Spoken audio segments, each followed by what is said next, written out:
सम्राट चौधरी बोलते थे वो उनको गया भेज देंगे, पंडा बना देंगे, नेपाल भाग जाएंगे नीतीश कुमार। अब वही उनके साथ अब चल रहे, रिबन काट रहे हैं। 400 कैसे पूरा होगा? 400 किलो आरडीएक्स का पता नहीं चला, पुलवामा का T-400 इनको पता चल गया। कांग्रेस का मैनिफेस्टो देखिए, कहीं भी मंगलसूत्र की जिक्र है। 30 लाख रोजगार देंगे, 1 लाख प्रति वर्ष महिलाओं को देंगे। फ्लाइट से उतरेंगे एयरपोर्ट से, सीधा कहेंगे मैं रोड शो करूंगा। रोड शो जाएंगे हनुमान मंदिर पे, बस घंटी बजाएंगे, उसका टीका लगाएंगे, उसके बाद घर चले जाएंगे। उन्होंने मास रेपिस्ट को टिकट दिया, जिनकी पेन ड्राइव में उनकी कितने उनके साक्ष्य छुपे में, उनको विदेश भगाने का काम किया। देश में लोकसभा का चुनाव चल रहा है, पटना में भी चुनाव है और पटना में चुनाव है तो भाई पार्टनर साहिब को हम कैसे भूल सकते हैं। यहाँ से कांग्रेस के उम्मीदवार जो है कि अंशुल अभिजीत जी भी जो है कि यहाँ से चुनाव लड़ रहे हैं और उनके जस्ट विपक्ष में रविशंकर जी भी जो है कि यहाँ से चुनाव लड़ रहे हैं। पिछले 5 सालों में जो है कि रविशंकर जी यहाँ पे क्या काम किए हैं, इन सभी मुद्दों पे बात किया जाएगा। और अभी जो है कि हम पटना साहिब लोकसभा क्षेत्र में मौजूद है, हमारे साथ जो है कि सरदार जी मौजूद है जिनका नाम हीरा सिंह बग्गा जी है। बग्गा जी, पिछले 5 सालों में पटना साहिब में क्या काम हुआ है? 5 साल नहीं 10 साल कहिए। 10 साल में क्या हुआ है? 10 साल में सिर्फ हवाई काम हुआ है। पटना साहब के सांसद रविशंकर प्रसाद सिंह जी लापता, पूर्व केंद्रीय मंत्री, देश के कानून मंत्री, कभी सुख दुख में किसी की नहीं आए। पटना साहब की जनता का इन्होंने कभी हाल नहीं पूछा कि पटना साहब की जनता जी रही कि मर रही है। पूरा राजेंद्र नगर डूब रहा था तब रविशंकर प्रसाद सिंह दिल्ली में बैठे हुए थे। क्या पटना साहब की जनता को कोई काम होगा वो उनके पास जाएगी कि दिल्ली टिकट कटवा के जाएगी, कि एरोप्लेन से जाएगी, कि इससे जाएगी, ट्रेन से जाएगी?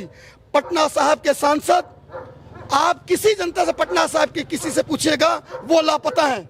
तो कानून मंत्री किस आधार पर उनको केंद्र में बना दिया गया? वो कानून मंत्री बने सिर्फ ऐसे ही, सिर्फ सलाहकार बने। नरेंद्र मोदी के सलाहकार मंत्री है वो, कानून मंत्री नहीं है। कानून मंत्री होते तो यहाँ पे कितने मुद्दे हैं पटना साहब का जनजीवन अस्त व्यस्त के कितने मुद्दे हैं, पटना साहब के जनता कितने मुद्दे हैं, सड़क है, सिंचाई है, हर चीज मुद्दे हैं, उस पर तो वो लापता है। पटना साहब की जनता उनको दिया लेके खोजती है। वो सिर्फ एक बार नजर आते हैं जब उनको टिकट मिलती है, 5 साल में एक बार, तब वो नजर आते हैं। वो भी कब?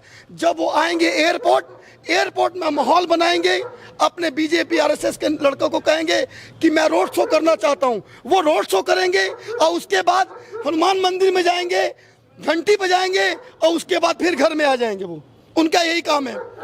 उनके पास कोई जाएगा काम के लिए, आप किससे पूछिए, क्या जनता मौजूद, आप जनता से पूछ सकते हैं कि पटना साहब के सांसद कभी मिलते हैं?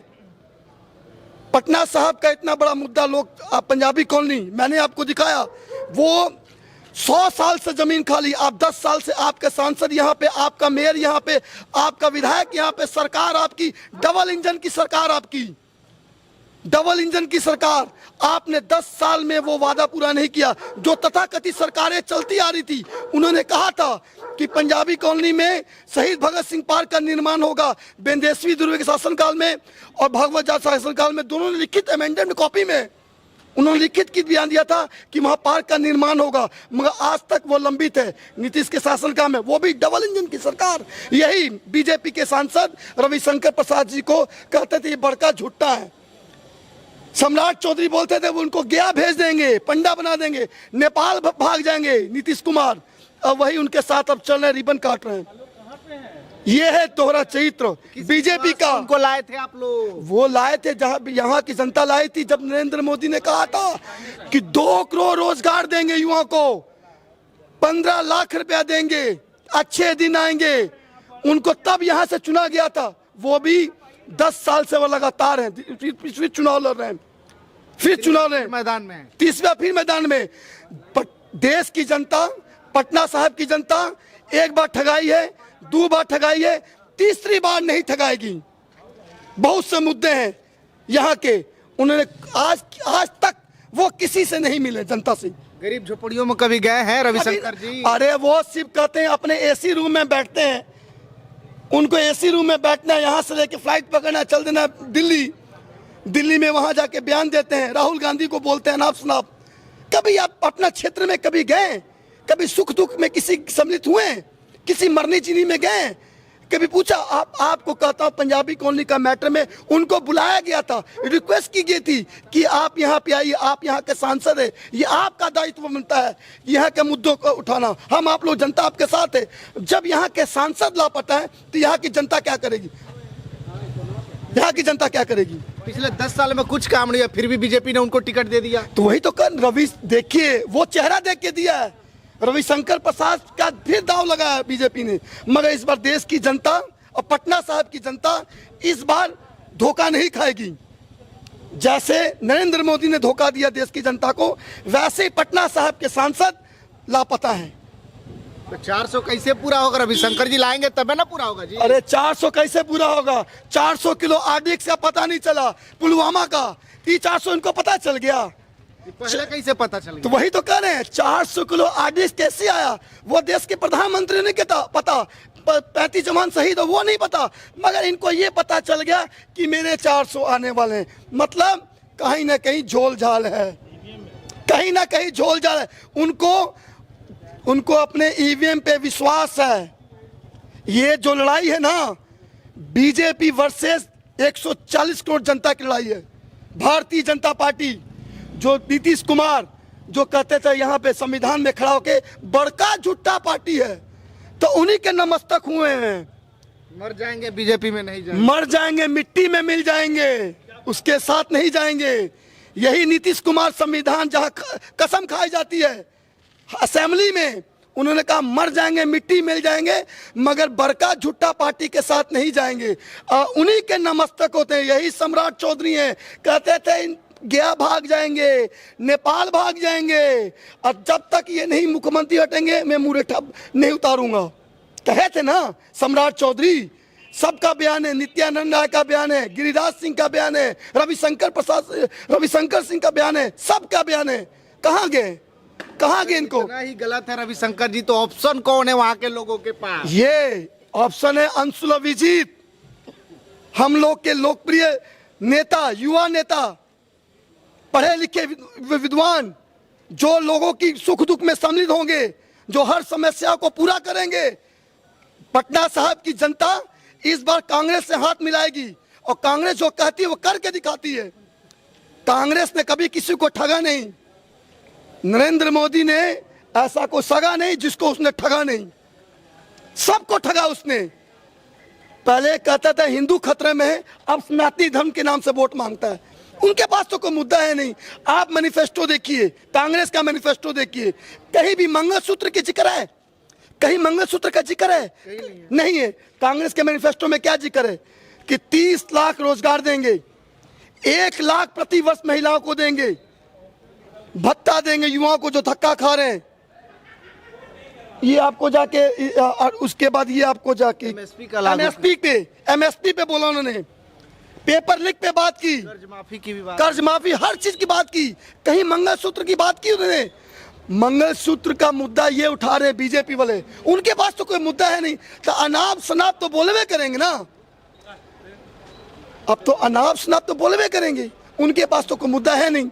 तो इसलिए पटना साहब की जनता हमारे लोकप्रिय नेता अंशुल अभिजीत को इस बार मौका देगी, और इस बार कांग्रेस से हाथ मिलाएगी, और अंशुल अभिजीत इस बार पटना साहब की जनता पे खड़ा उतरेंगे, और चुनाव यहाँ से पटना साहब के सांसद बन के जाएंगे, और जनता के सुख दुख में रहेंगे।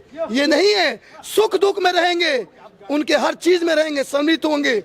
मरनी जीनी सुख दुख उसको कहते हैं, उसको कहते हैं सुख दुख। आपके पास कोई गया मिलने, आप कहते हैं ये नहीं है, अभी कल बात करना। आप किसी को फोन नहीं कर सकते, इतना बड़ा मुद्दा उस पर आप नहीं आए, ना आपके विधायक सुनते, ना आप सुनते, तो जनता कहाँ जाएगी?